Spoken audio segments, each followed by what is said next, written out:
প্রিয় নবীজি সাল্লাল্লাহু আলাইহি সাল্লামের কাছে জিবরিল আমিন এসে সাদ বিন মুআজের ইন্তেকালের পরে বললেন, ইয়া রাসূলুল্লাহ, হাযা সাআদুন তাহাররাকা লাহুল আরশ।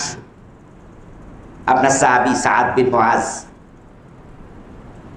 উনি ইন্তেকাল করার সাথে সাথে আরশে আজিম কেঁপে উঠেছে। তাহাররাকা লাহুল আরশ, তার মৃত্যুতে আরশ কেঁপেছে। প্রিয় নবীজিকে জিবরিল জানালেন। সাদ বিন মুআজ রাদিয়াল্লাহু তাআলা আনহু জানাজার নামাজ পড়তে রাসূল গেলেন। জাবের বলেন আমরাও গেলাম। আল্লাহর হাবিব জানাজার নামাজ শেষ করলেন, করে এবার বলছেন শাহিদাহু সাবউনা আলফাম মিনাল মালাইকা। আমার সাদের জানাজার নামাজ পড়ার জন্য আকাশ থেকে ৭০,০০০ ফেরেশতা এসেছে। ফুতিহাত লাহু আবওয়াবুস সামা, আল্লাহ আসমানের দরজা খুলে দিয়েছে ফেরেশতা নামার জন্য। প্রিয় ভাইরা, আমরা আখিরাত প্রসঙ্গে কথা বলছিলাম, কবরের জগৎ নিয়ে। আমরা ধারাবাহিক আলোচনায় গত জুমাতে মুমিন ব্যক্তির প্রশ্নের সওয়ালের জবাবের পর কবরকে জান্নাতের সাথে সংযুক্ত করে দেয়া হবে এ পর্যন্ত এসেছিলাম যে তাকে ফেরেশতারা বলবে নাম কানাউমাতিল আরুস, তুমি ঘুমিয়ে যাও যেমন বাসর ঘরে দুলা ঘুমিয়ে থাকে। তো মুমিন ব্যক্তি তার কবরে ঘুমিয়ে যাবে। এই এক ঘুমে কিয়ামত হবে, মাঝখানে তাকে আর কেউ ডিস্টার্ব করতে আসবে না। লম্বা সুযোগ তাকে আল্লাহ দেবে ঘুমানোর জন্য। এবং ইসরাফিল আলাইহিস সালামের সিংহার প্রথম ফুৎকার টের পাবে না, সেটার পাবে না দ্বিতীয় ফুৎকারও। তৃতীয় ফুৎকারে সে জেগে উঠবে যখন ওয়াইদাল কুবুরু বুসিরাত, কবরগুলো আবার খুলে দেয়া হবে। তাহলে এই ঘুমটা চলমান থাকবে একবারে ইসরাফিলের সিংহার তৃতীয় ফুৎকার পর্যন্ত। কিয়ামতের চরম ভয়াবহতা সে টেরই পাবে না, কখন যে এসব হয়ে গেল সে জানবেই না, বুঝবেই না। তার বিপরীতে এবার যারা পাপিষ্ঠ, যারা ভালো মানুষ নয়, তাদের কবরের হালতটা কি হবে? প্রিয় নবী সাল্লাল্লাহু আলাইহি ওয়াসাল্লাম সে প্রসঙ্গেও বলেছেন, ফেরেশতা তাকেও তুলবে। তাকে তোলার পরে প্রশ্ন করবে মান রাব্বুকা, একই প্রশ্ন। সে সূর্যকে অস্তগামী দেখবে, কিন্তু সে নামাজের জন্য কোনো তাড়া দেখাবে না, কারণ দুনিয়াতেও তো সে নামাজের ব্যাপারে এতটা আগ্রহী উদ্গ্রীব ছিল না। হাসতে খেলতে নামাজ কাজা করে ফেলে এমন মানুষের সংখ্যা সমাজে কম নয়, বরং এই জাতীয় নামাজি ফাঁকিবাজ তাদের সংখ্যাই সমাজে অনেক বেশি। জুমার দিন হয়তো অনেক মুসল্লি আপনারা মসজিদে দেখতে পান, কিন্তু ওয়াক্তিয়া নামাজে কতজন দেখতে পান? আসলে নামাজির পার্সেন্টেজ কত? খুবই কম। আমাদের ডানে বামে তাকালে আমরা দেখতে পাবো অনেকের পরিবারও আছে জুমার দিন নামাজে আসে, কিন্তু বাকি নামাজের আর খবর নাই। এই জাতীয় লোকগুলো তারা তখন বলবে না আমাকে ছেড়ে দাও, আমি নামাজ পড়ি। এটা যখন বলতে পারবে না, কথা বলা শুরু করবে, আল্লাহর পক্ষ থেকে কোনো সহযোগিতা সে আর পাবে না। যেটা আমরা বিগত আলোচনায় বলেছি যে আল্লাহ তাআলা সহযোগিতা করার জন্যই পরীক্ষাটা নেবেন ফেরেশতার প্রশ্নের আগে, সূর্যকে অস্তগামী করে। ও ব্যক্তি যখন সে পরীক্ষায় ফেল করলো, তখন সে আর ফেরেশতার প্রশ্নের জবাব দিতে পারবে না, ব্যর্থ হবে। আল্লাহর হাবিব বলছেন ফায়াকুলু লা আদরি, হা হা লা আদরি। সে অতটুকু কথা বলতে পারবে, অতটুকু কথা বলার যোগ্যতা আল্লাহ দেবেন, সে উত্তর দেবে আমি জানি না, আমার রব কে এটা আমার জানা নেই। নাউযুবিল্লাহ মিন যালিক। এবার দ্বিতীয় প্রশ্ন, ওয়ামা দীনুকা, তোমার ধর্ম কি ছিল, জীবন ব্যবস্থা কি ছিল? ফায়াকুলু হা হা লা আদরি, সে তখনও জবাব দেবে আমি জানি না। 3 নাম্বার প্রশ্ন হবে ওমান হাযার রাজুল আল্লাযী বুইসা ফীকুম, উনাকে চেনো নাকি? প্রিয় নবীকে সে দেখবে কিন্তু চিনতে পারবে না, সে বলবে হা হা লা আদরি, আমি জানি না। যখন এরকম করে উত্তর দেবে, ফায়ুনাদি মুনাদিন মিনাস সামা, আকাশ থেকে আওয়াজ আসবে, আল্লাহ তাআলা ডাক দেবেন, ডেকে বলবেন আন কাযাবা, সে মিথ্যা, আন কাযাবা, সে মিথ্যা বলেছে। সে যে বলছে আমি কে, আমার রব জানি না, এগুলো মিথ্যা কথা। তার কাছে মেসেজ পৌঁছেছিল, কিন্তু মেসেজ সে নেয়নি, জানবে কেমনে?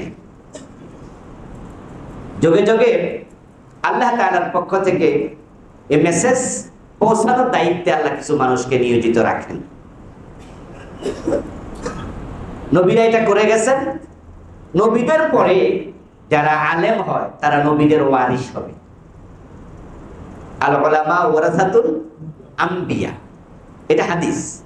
প্রিয় নবীজি বলেছেন যে ওলামাগণ নবীদের ওয়ারিস। এর মানে কি? ওয়ারিস কি পায়? ওয়ারিস তো পায় জমি জামা, ফ্ল্যাট, বাড়ি। কিন্তু আলেমরা যে নবীর ওয়ারিস, তারা কিভাবে ওয়ারিস, কি পাইল তারা? ওয়ারিস হওয়ার পরে এবার প্রিয় নবী ব্যাখ্যা করছেন, লাম ইউয়ারিসু দিনারাম ওয়ালা দিরহামা, ইন্নামা ওয়ারাসুল ইলমা। যে নবীরা তাদের পরবর্তী প্রজন্ম ওলামাদেরকে ওয়ারিস বানাইয়া গেলেন, কিন্তু তাদের জন্য কোনো দিনার দিরহাম রেখে যান নাই, যে আমি কিছু টাকা পয়সা রেখে গেছি পরে আলেমরা ভাগযোগ করে খাবে, এটা না। ইন্নামা ওয়ারাসুল ইলমা, তারা দ্বীনের ইলমের ওয়ারিস বানিয়ে গেছেন।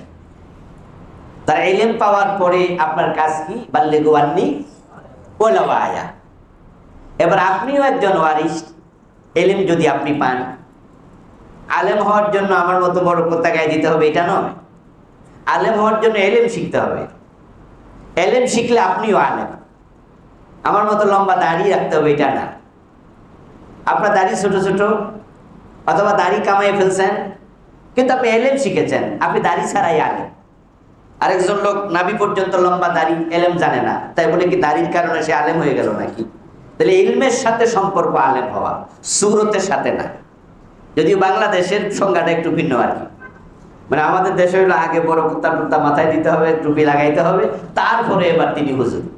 এর ইলম থাকুক আর না থাকুক। অথচ আরব বিশ্বে দেখলে, মিশরে গেলে দেখবেন যে বড় বড় শায়েখ পাঞ্জাবি গায়ে দেয় না, টুপি মাথা দেয় না, তারা শার্ট গায়ে দিয়ে শায়েখ। আমরা এটাকে অ্যাপ্রিসিয়েট করি না, আমরা বলি না যে এটা আপনিও করেন, বরং বড় জামা রাসূল নিজে গায়ে দিয়েছেন, টুপিও মাথায় দিয়েছেন, আমরা সেদিকে অ্যাপ্রিসিয়েট করব, সেদিকে এনকারেজ করব। কিন্তু আমাদের দেশে ভুল বুঝ ঢুকে গেছে। ইলমের কারণে আলেম হয়, সুরতের কারণে না, পোশাকের কারণে না। এবার আমাদের বাংলাদেশি ইসলামটাই হয়ে গেছে পোশাকি ইসলাম। এজন্য এখানে পোশাকটাকে বেশি হাইলাইট করা হয়। পোশাকের ভূমিকা আছে, গৌণ, মুখ্য নয়। মুখ্য ভূমিকা ইলমের, কিন্তু বাংলাদেশে ভূমিকা পোশাকের হয়ে গেছে মুখ্য, ইলমের হয়ে গেছে গৌণ। যার কারণে টুপি টাপি মাথায় দিয়া, পাঞ্জাবি গায়ে দিয়া যা হেলো ফিসা হয়ে যায়। শুধু আলেম না, হে আলেম সালা, ও তো মুহাদ্দিস, এমন জাহেল ফিরের অধীনে মুরিদ হয়ে বসে আছে।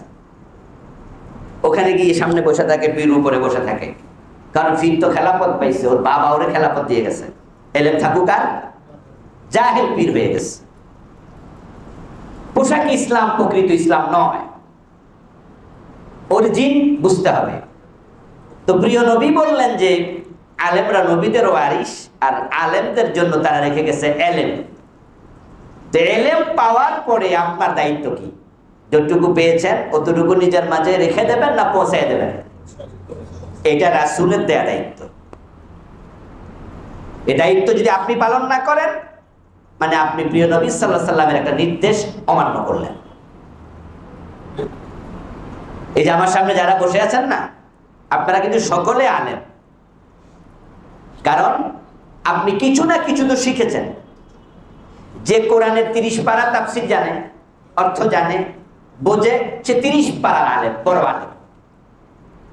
যে 1 পারা জানে সে 1 পারার আলেম, ছোট আলেম। যে 1 সূরা জানে সে 1 সূরার আলেম। এই জন্য হাদিসটা কি? ওয়ালাউ আয়াতা, একটা আয়াত যদি জানো সেটার আলেম, এটাও তুমি অন্যের কাছে পৌঁছিয়ে দাও। এইভাবে ইসলাম টিকে থাকবে। পৌঁছিয়ে দেওয়ার মাঝে টিকে থাকবে। আর যদি পৌঁছিয়ে দেওয়া বন্ধ হয়ে যায়, পরবর্তী প্রজন্ম ইসলাম আর পাবে না। এখন আপনারা পৌঁছাবেন তো দূরের কথা, বরং যতটুকু নিজে শিখছেন ওটুকু জমা করে রাখছেন। আর আমরা যারা পৌঁছাই, বরং আমাদের ব্যাপারে আপনাদের অভিযোগ হলো, হুজুর মানুষ তো করবো কি আর, এরই কাম। মনে হয় যেন হুজুরের কাজটাই দুনিয়ার সবচেয়ে অপ্রয়োজনীয় কাজ হচ্ছে, অথচ এই কাজের দায়িত্বটা আপনার ঘাড়েও কিন্তু আছে। তা আপনি যখন এটা করছেন না, কথা ছিল যারা এই কাজটা করছে তাদেরকে পিছন দিয়ে একটু ধাক্কা দিয়ে সামনে আগাইয়া দেয়া, যে মাশাআল্লাহ হুজুর আপনাকে ধন্যবাদ, এই কাজটা আপনি করে যান, কিছু লাগলে আমরা আছি। এই কাজটা তো আমার উচিত ছিল। তো যেহেতু আমি পারছি না, আমার ব্যবসা, আমার চাকরি, অথবা আমার যোগ্যতা নাই, অথবা আমি হেজিটাইট ফিল করি, আপনি জানার পরও কিন্তু বলছেন না, কারণ বললে মানুষ জানি কি কয়। এরকম কারণে কিন্তু আমরা অনেক সময় জানা কথা সংকোচ করে বলি না। আপনার সামনে একজন অন্যায় করছে, আপনি বুঝছেন যে এটা ঠিক না, যা উনি করছেন বা উনি বলছেন, বলাটা মনে সঠিক না, কিন্তু আপনি এখানেও বাধা দিচ্ছেন না, অথবা সত্যটা আপনি তুলে ধরছেন না, সংকোচ করছেন। এখন যিনি তুলে ধরছেন, ধরেন আরো এক ভাই এটা তুলে ধরছে, এবার আপনি তো তার পক্ষে দাঁড়িয়ে যাওয়ার কথা, আপনি তখন বলার কথা যে উনি বলছেন এটাই মনে ঠিক এবং এটাই হওয়া উচিত, এটাই হাদিসে আছে। এভাবে দিনের প্রচারটা আল্লাহ তাআলা কিছু মানুষ দিয়ে চালিয়ে রাখবেন, এটা আল্লাহর সিস্টেম। এই জন্য কবরস্থ ব্যক্তি যখন বলবে আমার রবকে আমি জানি না, আল্লাহ আওয়াজ করে বলবে মিথ্যা কথা বলেছে, কারণ তাকে জানানোর জন্য কিছু লোক জমিনে ছিলই। এই যে থাকবে মেসেজ দেওয়ার জন্য, এটা আল্লাহর সিদ্ধান্ত। এই জন্য যখন মাদ্রাসার হুজুরদের বেতন ছিল না, এখন তো আমরা যারা সরকারি মাদ্রাসায় পড়াই আমরা কিন্তু মোটা অঙ্কের বেতন পাই, কলেজের সমান। কিন্তু আজ থেকে 30-50 বছর পিছনে যান, হুজুরদের বেতনই ছিল না। আচ্ছা, তখনও কি বিনা পয়সায় কিছু হুজুর পড়ায় নাই? এলাকার মক্তবে কয় টাকা বেতন দিছিলেন তখন? আপনারা তো সবাই মক্তবে ছাত্র ছিলেন, আমরা তো মক্তবেই শিখেছি আলিফ বা তাসা। এখন তো আলহামদুলিল্লাহ অনেকে টাকা দিয়া হুজুর বাড়িতে এনে পড়ায়, কিন্তু আমাদের সময় তো আমরা সবাই মক্তবেই যেতাম। বেতন দিচ্ছেন কত? ওই হুজুররা না খাইয়া পড়াইছে। ওই মক্তবে কিন্তু আপনাকে সর্বপ্রথম লা ইলাহা ইল্লাল্লাহু মুহাম্মাদুর রাসূলুল্লাহ কালেমাটা হুজুর শিখাই দিয়েছে। আপনার মা বাবাও তো পাঠাইছে, শিখাইছে হুজুরে। তা আপনি আল্লাহকে চেনার পরে, রব হিসাবে জানার পরে কবরে গিয়ে বলবেন আমি জানি না, আল্লাহ বলবে মিথ্যা কথা বলছো, জানানোর লোক ছিল। আজকের এই দিনেও আলহামদুলিল্লাহ তাম দুনিয়াতে এই মেসেজগুলো দেওয়ার জন্য লোক আছে, কাজ করছে। পীর সাহেব হুজুররা কাজ করছে, আলেমরা কাজ করছে, বক্তারা কাজ করছে, জুমার মসজিদে খতিবরা কাজ করছে। বাংলাদেশে এমন জুমার মসজিদও এখনো আছে হুজুরের বেতন মাত্র পুরা মাসে 500 টাকা। গ্রামে গেলে এমন জুমার মসজিদও খুঁজে পাবেন যে 2000-3000 টাকা 5 ওয়াক্ত নামাজ সহ। শুধু নামাজে না, হুজুর আবার আজানও দেয়া লাগে মাঝে মাঝে, মুয়াজ্জিন আইয়া না, কারণ মুয়াজ্জিন নির্ধারিত নাই, কোন একজন আজান দিয়ে দেয়। তো ইমাম আজান দেয়, ইমাম নামাজ পড়ায়, ইমাম জুমা পড়ায়, মাঝে মাঝে মসজিদও চালু দেয়, এমন মসজিদও আছে। প্রশ্ন হলো বেতন দিচ্ছে কত? 2000-3000। খোঁজ নিয়ে দেখেন তাও আবার 6 মাস বাকি। আচ্ছা, এত দিনহীন ভাবে কষ্ট করে চলার পরেও কি এই লোকগুলো জুমার খুতবা বন্ধ করে দিছে? না, কিছু লোকের অন্তরে আল্লাহ প্রেরণা দিয়েই রাখবেন কিয়ামত পর্যন্ত। ওরা খাইয়া না খাইয়া এই মেসেজগুলো মানুষকে দিতেই থাকবে। এই যে তাবলীগ জামাতের কাজ তাম পৃথিবীতে পৌঁছে, ইসরায়েলের মতো দেশও তাবলীগের কাজ আছে।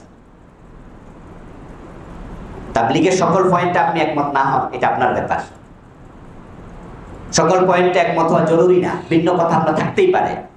কিন্তু তারা যে কালেমার দাওয়াত দিচ্ছে, এটা কি ভুল কালেমা? ইসরায়েলে চলে যাচ্ছে। পৃথিবীর কোন দেশ আছে যেখানে তাবলীগের দাওয়াত নেই? তিব্বত পর্যন্ত তাবলীগের দাওয়াত আছে, নিষিদ্ধ দেশে পর্যন্ত। ওই যে যেন কেউ বলতে না পারে কবরে থাইকা যে আমি তো জানি না রবকে। এই জন্য আল্লাহ মেসেজটা কারো না কারো মাধ্যমে পৌঁছিয়ে দেবেন।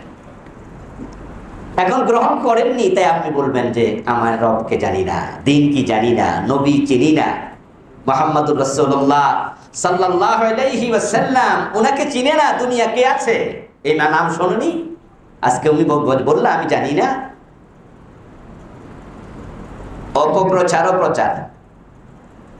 এমন কিছু মানুষ আছে যাদের কাছে নবী মুহাম্মদের মেসেজ আমরা দিতে পারিনি, তাবলীগ জামাতও পৌঁছেনি, কোনো পীর সাহেবের দাওয়াত যায়নি, কোনো আলেম বলেনি। ওই নবী মুহাম্মদের পুষ্পতলিকা বানাইয়া ফ্রান্সে দাও করছে, জ্বালাইছে। তারপরে রাসূলুল্লাহ সাল্লাল্লাহু আলাইহি ওয়াসাল্লামের মাথার মাঝে পাগড়ি বসাইয়া এর মাথার উপর একটা বোমা দিছে, দিয়ে কি লিখলো? টেররিস্ট মোহাম্মদ, নাউজুবিল্লাহ, সন্ত্রাসী মোহাম্মদ। সুইডিশ পত্রিকা। এতে করে কি হলো? ওই দেশের মুসলিম অন্য দেশের মুসলিমরা বিক্ষুব্ধ হলো যে আমার নবীর পুষ্পতলিকা দাহ করলা, এত বড় সাহস! আমার নবীর মাথার মাঝে তুমি বোমা দিয়া টেররিস্ট লিখলা, এত বড় সাহস! কিছু লোক মিছিল করলো, মিটিং করলো, জাতিসংঘে ভাষণ দিল, জাতিসংঘের সামনে মিছিল করলো। কিছু নাস্তিক আছে যারা এতটাই দুনিয়ামুখী, ধর্মের ব্যাপারে কোনোদিন খবরও রাখে না, কিন্তু খবরের মাঝে তারা দেখে যে মুহাম্মদকে নিয়ে এত কথা কেন, হইজ মুহাম্মদ।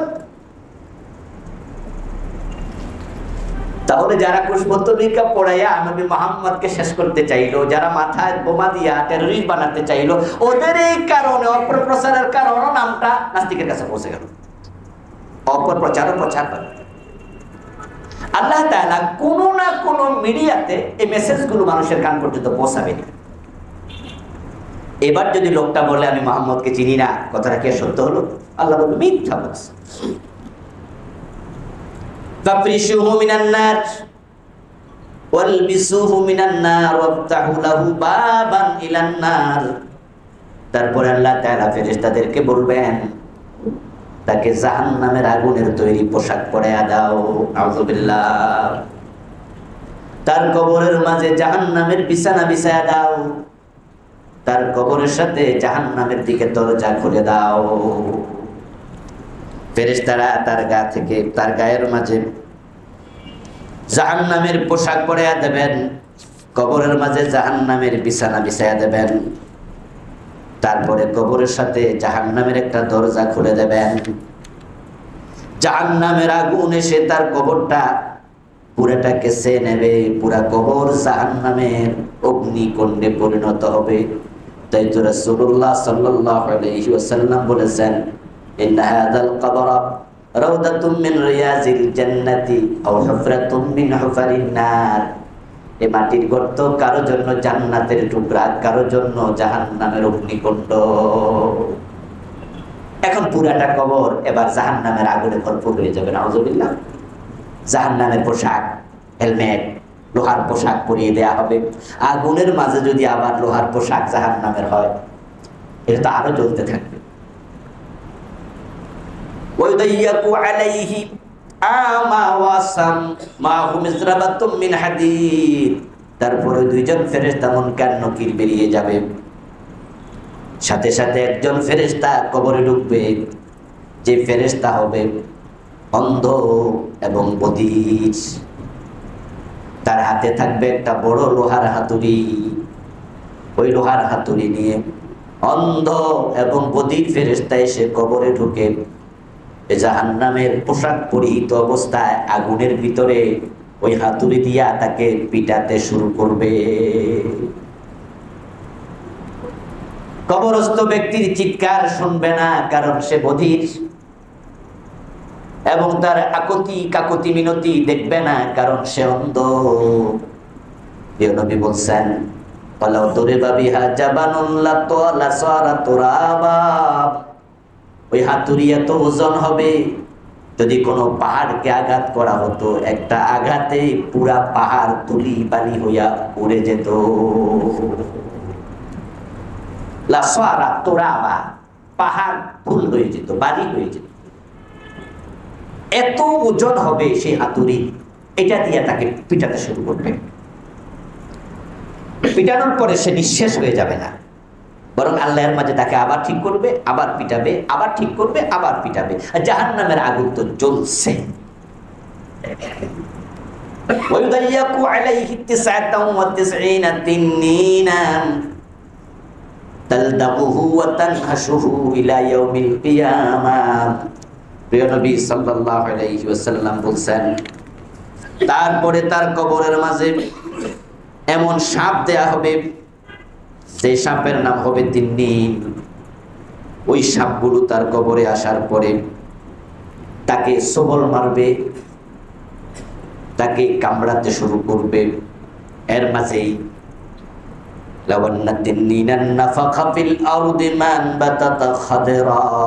প্রিয় নবী বলেন, তিন্নিন নামক 99টি সাপ তাকে একসাথে সবল মারবে, কামড়াবে। তার বিষ এত বেশি, যদি একটা সাপ দুনিয়ার দিকে কখনো নিঃশ্বাস ফেলে দিত, তার নিঃশ্বাসের বিষের কারণে পৃথিবীতে কোনদিন সবুজ গাছপালার জন্মই নিত না। তার নিঃশ্বাসের বিষ হবে এত জঘন্য, তাহলে তার সবলের মাঝে কি পরিমাণ বিষ থাকবে। এই সাপগুলো তাকে তানহাসুহু ওয়া তালদুগুহু ইলা ইয়াউমিল কিয়ামা, এই শাস্তি যেমন কিয়ামত পর্যন্ত চলবে, সবল মারতে থাকবে কিয়ামত পর্যন্ত। আল্লাহর হাবিব বলছেন, এখানে শাস্তি শেষ নয়। হাত্তা তাখতালাফাত লাউহু, কবর দেওয়ার পরে কবরের দুই পাশের মাটি তাকে চাপা মারবে, এমন জোরে চাপা দেবে এই পাঁজরের হাড্ডি ওই পাঁজরের হাড্ডির সাথে মিশে যাবে। এই জন্য প্রিয় নবীজি সাল্লাল্লাহু আলাইহি সাল্লাম বলেছেন যে আমি কবরের মতো মারাত্মক কোন জায়গা কোথাও দেখি নাই। মা রাআইতু মানজারান কাত্তু ইল্লা ওয়াল কবরু আফসাউ মিনহু। কবরের শাস্তি কত রকমের হতে পারে যেটা কল্পনাতীত। কবরে তো মারাত্মক এক জায়গার নাম, যেটা আপনার আমলের সাথে পরিপূর্ণ রিলেটেড, যেটা আমরা বলেছি। আমলের বাহিরে কবর কিছুই বুঝবে না।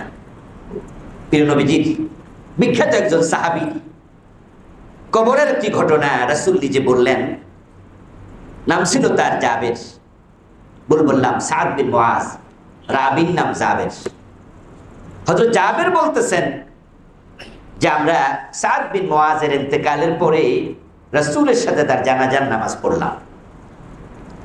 প্রিয় নবীজি সাল্লাল্লাহু আলাইহি সাল্লামের কাছে জিবরিল আমিন এসে সাদ বিন মুআজের ইন্তেকালের পরে বললেন, ইয়া রাসূলুল্লাহ, হাযা সাআদুন তাহাররাকা লাহুল আরশ।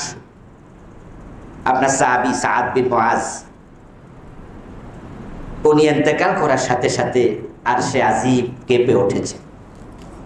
তাহাররাকা লাহুল আরশ, তার মৃত্যুতে আরশ কেঁপেছে। প্রিয় নবীজিকে জিবরিল জানালেন। সাদ বিন মুআজ রাদিয়াল্লাহু তাআলা আনহু জানাজার নামাজ পড়তে রাসূল গেলেন। জাবের বলেন আমরাও গেলাম। আল্লাহর হাবিব জানাজার নামাজ শেষ করলেন, করে এবার বলছেন শাহিদাহু ৭০,০০০ মিনাল মালাইকা। আমার সাদের জানাজার নামাজ পড়ার জন্য আকাশ থেকে ৭০,০০০ ফেরেশতা এসেছে। ফুতিহাত লাহু আবওয়াবুস সামা, আল্লাহ আসমানের দরজা খুলে দিয়েছে ফেরেশতা নামার জন্য। ৭০,০০০ ফেরেশতা নেমেছে উনার জানাজা পড়ার জন্য। কত বড় সাহাবী উনি ছিলেন, মদিনার লোক, আনসারী, এবং মদিনার তিনি গোত্রপতি লিডার ছিলেন। রাসূলের অত্যন্ত আস্থাভাজন প্রিয় সাহাবী, জলিল কদর সাহাবী। জানাজার নামাজ হলো, সাদ বিন মুআজ রাদিয়াল্লাহু তাআলা আনহুকে কবরস্থ করা হলো। আল্লাহর হাবিবের একটি অভ্যাস ছিল, তিনি কাউকে কবর দেওয়ার পরে তাড়াহুড়ো করে চলে যেতেন না। আমাদের উল্টা আর কি, আমরা তো কবর দিয়ে দৌড় মারি, অনেকেই মুনাজাত আপনার দাফন পর্যন্ত থাকে না। আইরে দুনিয়া, জানাজার নামাজ পড়ছে, তাড়াহুড়ো করে মাটি দিয়া চলে যাচ্ছে। ওর কি খবর, আর একটু দরকারও নেই, ব্যস্ততা। সুবহানাল্লাহ, আপনার আমার ক্ষেত্রে তাই হবে। আপন জনেরাই কবরস্থ করে চলে যাবে তাড়াহুড়ো করে। যাক বাঁচলাম, বোঝা যেন সরে গেল। রাসূলুল্লাহ সুন্নাহ ছিল তিনি কবরের পাশে দাঁড়ায় থাকতেন। ওয়াকাফা আলাল কবর ওয়া ক্বালা লিআসহাবিহি ইস্তাগফিরু লাহু ওয়াসআলু লাহু আত-তাসবীহ ফাইন্নাহু লা ইউসআল। তো প্রিয় নবী কবরের পাশে দাঁড়াতেন, তারপরে তিনি সঙ্গীদেরকে বলতেন, এ আমার সঙ্গীরা, তোমাদের ভাইয়ের জন্য আল্লাহর কাছে ক্ষমা চাও, ইস্তেগফার করো, বলো আল্লাহ কবরস্থ কত গুনাহ করছে, এখন তো সে আর ক্ষমা চাওয়ার তার কোনো যোগ্যতা নাই, সুযোগও নাই, আমরা তার পক্ষ থেকে তোমার কাছে ক্ষমা চাই, তুমি তাকে মাফ করে দাও। ইস্তেগফার এটা করো তোমরা। তারপরে ওয়াসআলু লাহু আত-তাসবীহ, আল্লাহ তাআলার কাছে তার জন্য ঈমানের উপরে অটল অবিচল থাকার জন্য সাহায্য চাও। বলো আল্লাহকে, আল্লাহ এখন তো তাকে প্রশ্ন করা হবে, ফাইন্নাহু লা ইউসআলু, তাকে প্রশ্ন করা হবে মান রাব্বুকা ওয়া মা দীনুকা। এই প্রশ্নের জবাব দেওয়ার ব্যবস্থা আল্লাহ তুমি নিজে করে দাও, এই দোয়াটা করতে থাকো।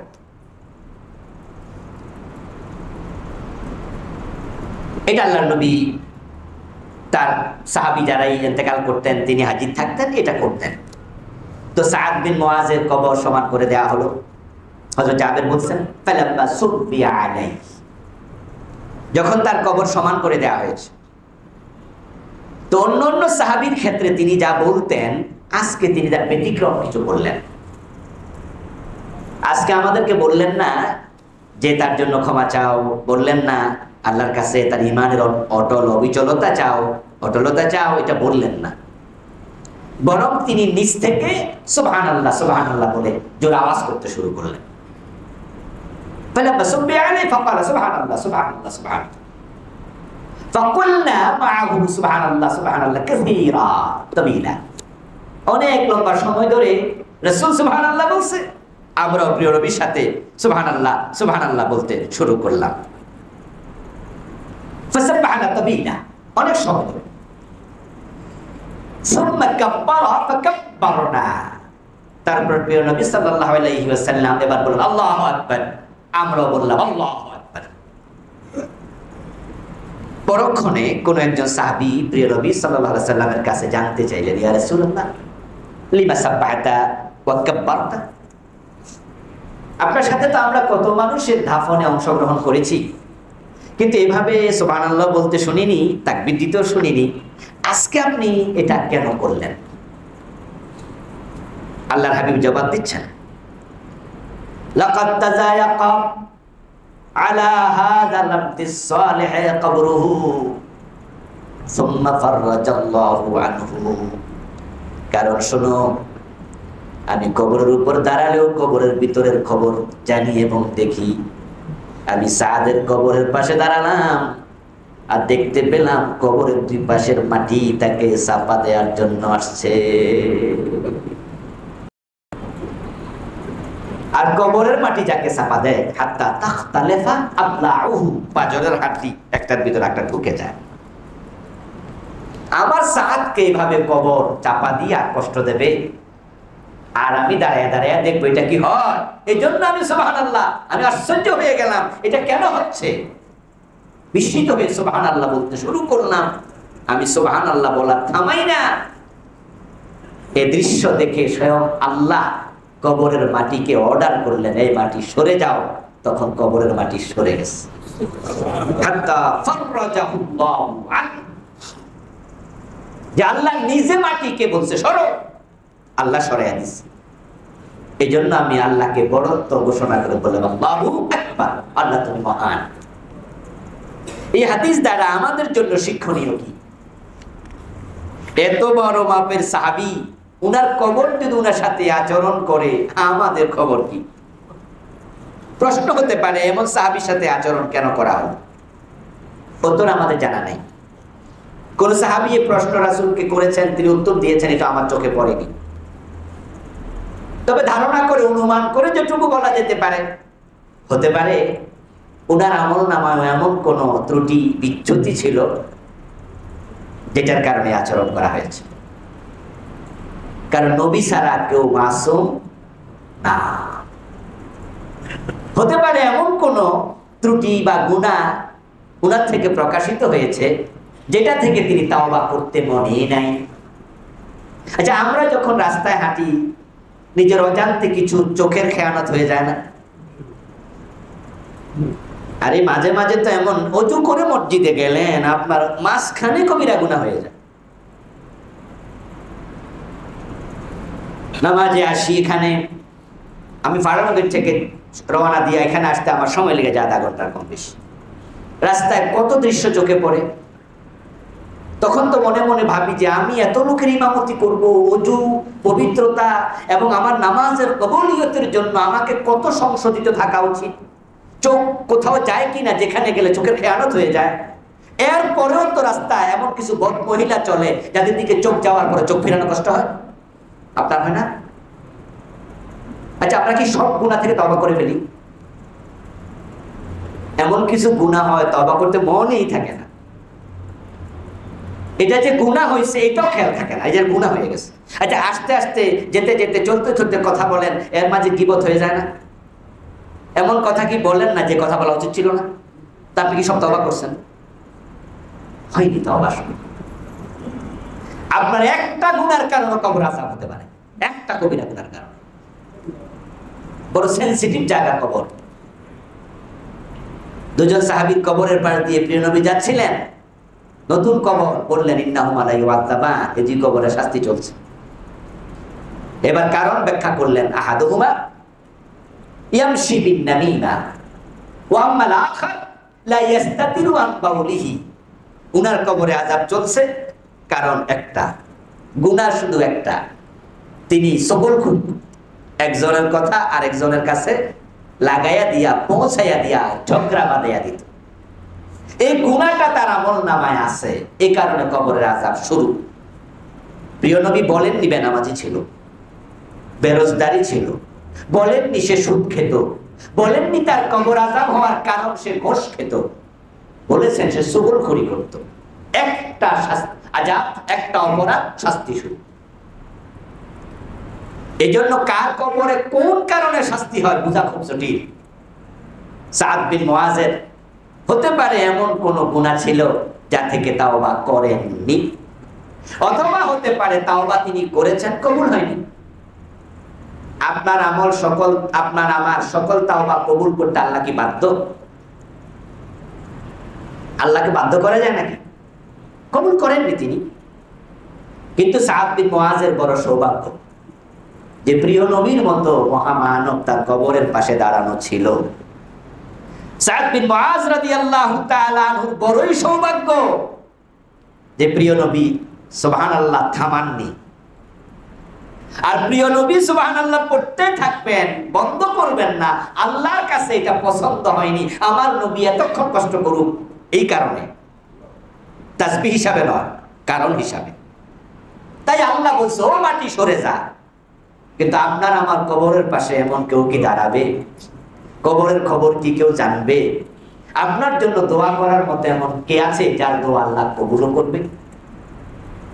এই জন্যই হাদিস থেকে আমাদের জন্য শিক্ষণীয় হলো কবরের জগতের ব্যাপারে সতর্ক হতে হবে অনেক বেশি। বড় জঘন্য জায়গা কবর। এখন কবরস্থ মানুষের সাথে আমাদের যে আচরণ সে নিয়ে কিছু কথা বলছি। কবরে যারা থাকে তারা বড় অসহায় থাকে। প্রিয় নবীজি বলছেন, মাল মাইয়িতু ফিল কবরি ইল্লা কাল গারিকিল মুতাকাউযিজ।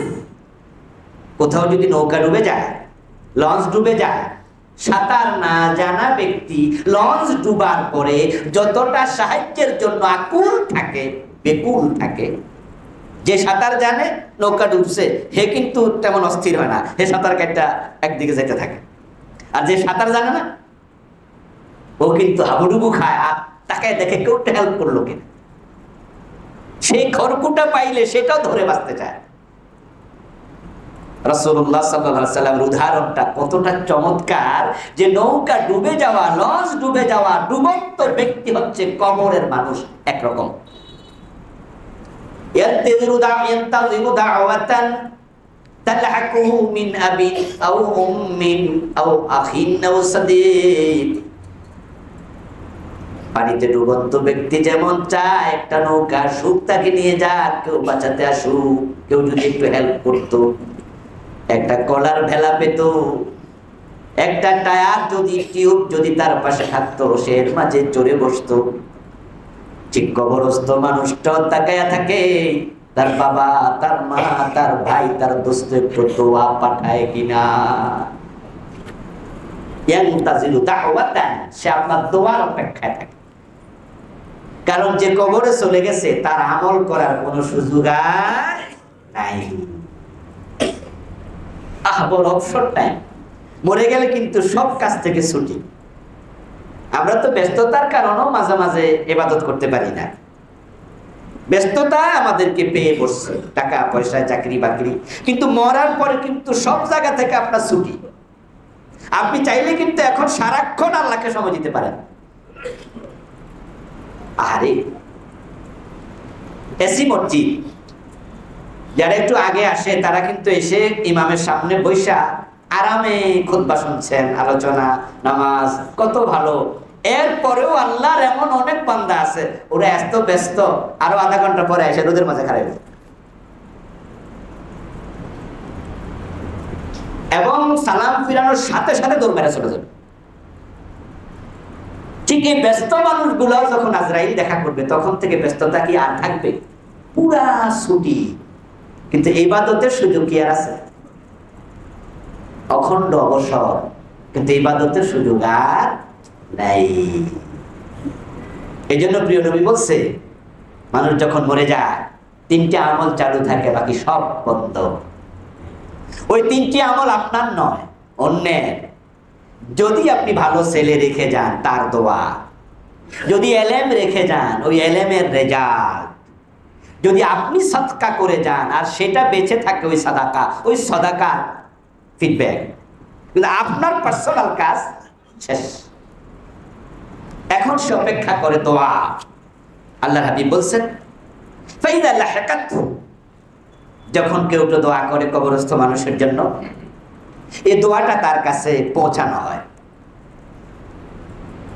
এবং সেই দোয়াটা যখন পায়, কানাত আহাব্বা ইলাইহি মিনাদ দুনিয়া ওয়া মা ফিহা, তামাম দুনিয়া যা আছে সবটা বিক্রি করে যে টাকা হবে, ওই পরিমাণ টাকা যদি তাকে দুনিয়ায় দেয়া হতো, সে যতটা খুশি হতো, সামান্য দোয়া পাইলে কবরে আরো বেশি খুশি হয়। আপনাদের বাবার জন্য, মায়ের জন্য, মৃত ভাইয়ের জন্য কয়দিন দোয়া করছে, অথচ তিনি ওয়েট করছে আপনার জন্য। এমন সন্তানও তো রেখে যায়, যে সন্তান বাবা মা মরে গেছে, রাব্বির হামহুমা দোয়াটাই পারে না। দোয়া করুন, কিসের দোয়া? কিসের দোয়া করবো? ওযু করতে জানে না। এমন সন্তান আছে নিজে এক ওয়াক্ত নামাজও পড়ার, খাইতে যে বিসমিল্লাহ কওয়া লাগে এটাই বুঝা। এমন সন্তান রেখে গেছেন, তা তো করেই না, উল্টা চলে, আরো নাস্তিক হয়ে গেছে মুসলমানের সন্তান। হাফ প্যান্ট পরে হাঁটে, দামরা পেটা। আরে ছোট্ট পোলা আবার হাফ প্যান্ট পরে তো খারাপ লাগে না, কিন্তু একটা ইয়াং পোলা হাফ প্যান্ট পরে হাঁটে রাস্তায়, আর আপনি তার বাবা। আপনি কি ভাবছেন এই সন্তান আপনার মরার পরে কবরে দোয়া পাঠাবে? নিজেরও তো আগা করা নাই। এগুলো হচ্ছে হতভাগা বাবা। হ্যাঁ, আপনি আপনার সন্তানকে মূল্যবোধ শিখাবেন, দেখবেন আপনার সন্তান আপনি মরে গেলে তারা দোয়া করবে, তখন কাজে লাগবে। তারপরে কি প্রিয় নবী বলছেন, শুনুন, ইন্নাল্লাহা লা ইউদখিলু আলা আহলিল কুবুর মিন দুআই আহলিদ দুনিয়া আমসালাল জিবাল। আল্লাহর চেয়ে বড় কোনো বন্ধু নাই তো। আপনার মরার আগেও দুনিয়ায় তিনি বন্ধু, মরার পরেও তিনি বন্ধু, কিন্তু ওই বন্ধুকে খুশি কতটুকু করলেন সেটাই তো কথা। আল্লাহ আপনাকে ছেড়ে দেয় না, ভুলে যায় না। যদি আপনি ছেড়ে দিয়েছেন আল্লাহকে, আপনি ভুলে গিয়েছেন।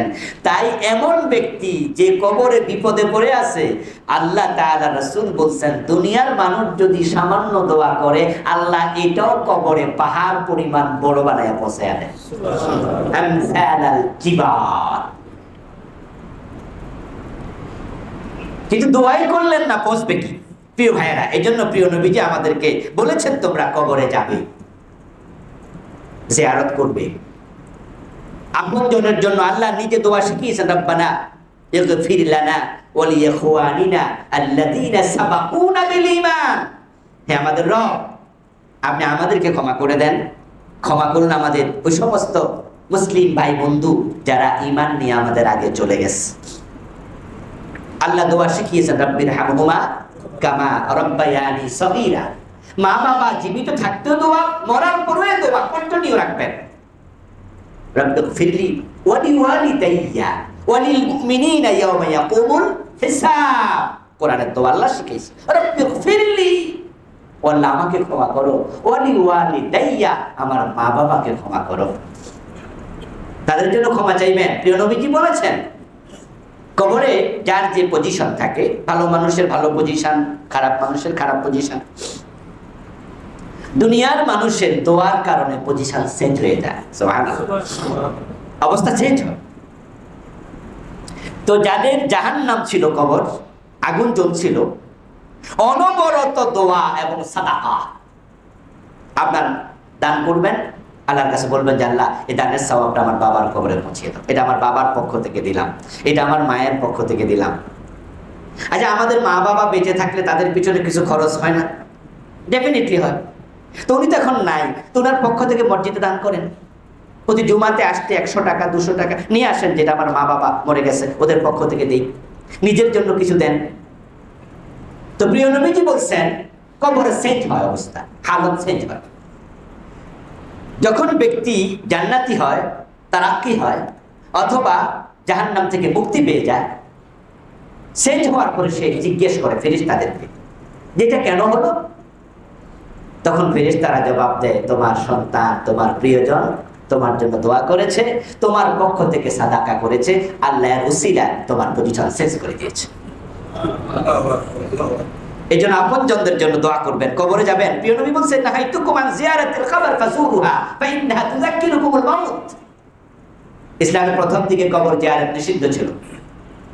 রাসূল বলছে কবরে যেও না, কারণ আগের মানুষের অভ্যাস ছিল তারা কবরে গিয়ে কবরওয়ালার কাছে চাইত।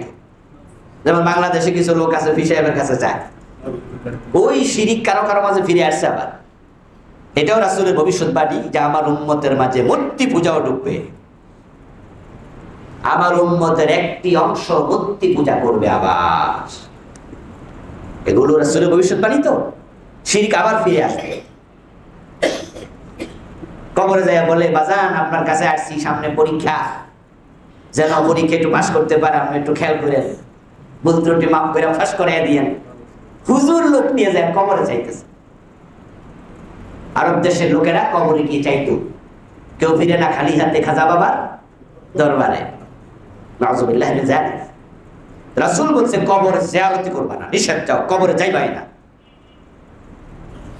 কিছুদিন পরে প্রিয় নবী বললেন, ফাজুরুহা, যেহেতু এখন তোমরা ইসলাম বোঝো, কবরওয়ালার কাছে যাওয়া জায়েজ নাই, চাইও না, এখন তোমরা কবরে যাও, জিয়ারত করো। আর কবরে গেলে ফাইন্নাহা তুযাক্কিরুকুমুল মাউতা, কবর তোমাদেরকে নিজের মৃত্যুর কথা স্মরণ করিয়ে দেবে। এখন আমরা কবরে যাব। আল্লাহর হাবিব কবরে গিয়ে কি করতেন? তিনি সালাম দিতেন, আসসালামু আলাইকুম আহলাদ দিয়ার মিনাল মুমিনিন ওয়াল মুসলিমিন, আসসালামু আলাইকুম আহলাল কুবুর। বিভিন্ন শব্দে আছে, সালাম দেবেন কবরে গিয়ে। ফার্স্ট কাজ, রাসূলের শিখানো দোয়া শিখবেন, ইন্না ইনশাআল্লাহু বিকুম লাহিকুন। আপনি বলবেন, ইনশাআল্লাহ আমরাও তোমাদের সাথে কয়েকদিন পরে সাক্ষাৎ করব, তোমরা চলে গেছো, আনতুম লানা সালাম নাহানু লাকুম তাবা। প্রিয় নবী বলতেন, এই কবরওয়ালা মানুষ, তোমরা আমাদের অগ্রজ, আমরা তোমাদের অনুজ, তোমরা অগ্রগামী, আমরা পশ্চাৎগামী, আমরা আসছি তোমাদের সাথে, অচিরে সাক্ষাৎ হবে, অচিরে এখানে আমিও আসছি। তারপরে নাসআলুল্লাহ লানা ওয়া লাকুমুল আফিয়া। প্রিয় নবী বলতেন, এবার তোমাদের জন্য আমাদের জন্য আমরা আল্লাহর কাছে ক্ষমা প্রার্থনা করছি। কোন কোন হাদিসে পাওয়া যায় রাসূলুল্লাহ সাল্লাল্লাহু আলাইহি ওয়াসাল্লাম রাফা ইয়াদাইহি ওয়া দাআ লিআহলিহা, কবরস্থানে গেলেন, কবরস্থ মানুষের জন্য হাত তুলে দোয়াও করলেন। উল্লেখ্য যে কবরে ঘর নির্মাণ করা যাবে না। আল্লাহর হাবিব সাল্লাল্লাহু আলাইহি সাল্লাম মদিনায় হিজরতের পরে ইসলামী রাষ্ট্র যখন প্রতিষ্ঠিত হলো, হযরত আলীকে দায়িত্ব দিলেন, সাথে আরেকজন সাহাবীকে দিলেন। বললেন, মদিনাতে যত উঁচু কবর আছে সবগুলো ভেঙে মাটির সাথে মিশিয়ে দাও। হযরত আলী সে কাজটা করলেন। আল্লাহর হাবিব নিষেধ করলেন, কোন কবরে ঘর বানাবে না। এই জন্য আপনারা দেখবেন যে মুআল্লা বাকি এই গোরস্থানে শত শত নয়, হাজার হাজার সাহাবীর কবর আছে, কিন্তু মুআল্লা বাকি কবরস্থানে কোন সাহাবীর কবরের চিহ্নটাও নাই। রাসূলুল্লাহ সাল্লাল্লাহু আলাইহি ওয়াসাল্লামের কবরে ঘর আছে, রওজা যেটাকে আমরা বলছি, প্রিয় নবীর কবর। এটা রাসূলকে দাফন করার পরে বানানো হয়েছে না আগেই ছিল? আগেই ছিল, কারণ এটা ছিল মা আয়েশার হুজরা। এই ঘরে মা আয়েশা থাকতেন রাসূল সহ। নবীদের সুন্নাহ হলো তারা যেখানে মারা যায় সেখানে দাফন হয়। এই জন্য রাসূলুল্লাহ সাল্লাল্লাহু আলাইহি ওয়াসাল্লাম সেই রুমে মারা গেলেন, ওনার ঘরেই দাফন করা হলো। পরে ডান পাশে হযরত আবু বকর, আরেক পাশে হযরত ওমর, ঘরের ভিতরে এই ঘরটাকে সংস্কার করা হয়েছে। রাসূলের দাফনের পরে নতুন করে ঘর বানানো হয়নি। ইসলামে কবরে ঘর বানানোর অনুমতি নাই। এই জন্য আমাদের দেশে যে মাজারগুলো আছে এগুলো আল্লাহর নবীর নির্দেশনার বাহিরে। কবরের আযাব থেকে মুক্তির জন্য প্রিয় নবী দোয়া করতেন, এই দোয়া আমরাও করব। আল্লাহর হাবিব বলেছেন, ইস্তাইযু বিল্লাহি আযাবাল কবর, তোমরা আল্লাহর কাছে কবরের আযাব থেকে ফানা চাও। কবরস্থানে ইবাদত করা নিষিদ্ধ। ইবাদতের জায়গা মসজিদ, কবরস্থান ইবাদতের জায়গা নয়। এই জন্য সেখানে কিছু দিতে যাবেন, নিতে নয়। কি দেবেন? দোয়া, তাদের জন্য শান্তি কামনা, তাদের জন্য ইস্তেগফার। কিন্তু কবরে গেলে আমি কিছু পাবো এই চিন্তায় কবর জিয়ারত করা যাবে না। অথচ আমাদের দেশে গাড়ি রিজার্ভ করে শাহজালালের মাজারে যাওয়া হয়, শাহপরানের মাজারে যাওয়া হয়। নির্বাচন যখন শুরু হয় তখন কিছু কিছু নেতাকে দেখবেন তারা কবর জিয়ারত করে তারপর নির্বাচনী প্রচারণা শুরু করে। কেন? বারাকাত পাবে। কবরস্থ ব্যক্তি থেকে কিছু পেতে চায়, রুহানি ফয়েজ পাবে, উনাদের দোয়া পাবে। অথচ এতদিন পর্যন্ত ৩-৪ জুমা যা শুনাইলাম, কবরে যিনি আছেন ভালো মানুষ, তিনি কি সজাগ না ঘুমে? আর যে খারাপ মানুষ শাস্তিতে। তাহলে বীর যদি মাইর খায়, এ দোয়া করার টাইম কই? আর যদি তিনি ভালো হন তাহলে ঘুমায় আছেন, তো ঘুমের ভিতর কিসের দোয়া? তা আপনি যার কবরে গেলেন, হয়তো সে শাস্তিতে আছে, না হয় সে ঘুমিয়ে আছে। এই জন্য তার কাছে চাইবেন কি?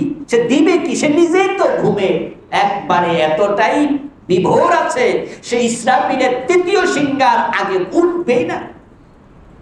তো এর কাছে গিয়ে বলছে, বাবা ছেলে দাও, বাবা মেয়ে দাও, মানেটা কি? ওর কাছে দোয়া চাচ্ছেন, হুজুর আমার জন্য দোয়া করে দিয়েন। সে তো ঘুমিয়ে আছে, যদি সে ভালো মানুষ হয়। এই জন্য কবরে যেতে হবে দেওয়ার জন্য, ইস্তেগফার দেবেন, দোয়া দেবেন, আনার জন্য নয়। কবরস্থানকে কেন্দ্র করে কোনো রকমের ইবাদত করা যাবে না। উল্লেখ্য যে এক্ষেত্রে নবীদের অবস্থা ব্যতিক্রম,